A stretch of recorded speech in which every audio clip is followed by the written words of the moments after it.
பொதுக்காலம் 13ஆம் வாரம் சனிக்கிழமை.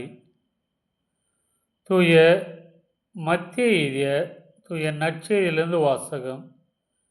அதிகாரம் 9, இறை வார்த்தைகள் 14-17 முடிய.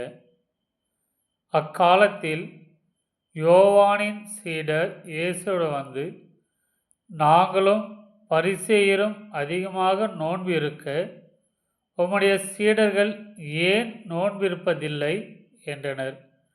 அதற்கு இயேசு அவர்களை நோக்கி, மணமகன் தங்களோடு இருக்கும் வரை மணவிருந்தினர்கள் துக்கம் கொண்டாட முடியுமா?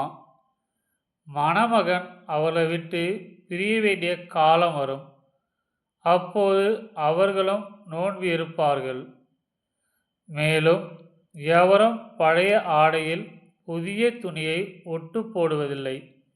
ஏனெனில் அந்த ஒட்டு ஆடையை கிழித்துவிடும், கிழிச்சலும் பெரிதாகும். அதுபோல பழைய தோற்பைகளில் புதிய திராட்சை மதுவை ஊற்றி வைப்பதில்லை. ஊற்றி வைத்தால் தோற்பைகள் வெடிக்கும், மதுவும் சிந்தி போகும், தோற்பைகளும் பாழாகும். புதிய மதுவை புதிய தோற்பைகளில்தான் ஊற்றி வைப்பர்.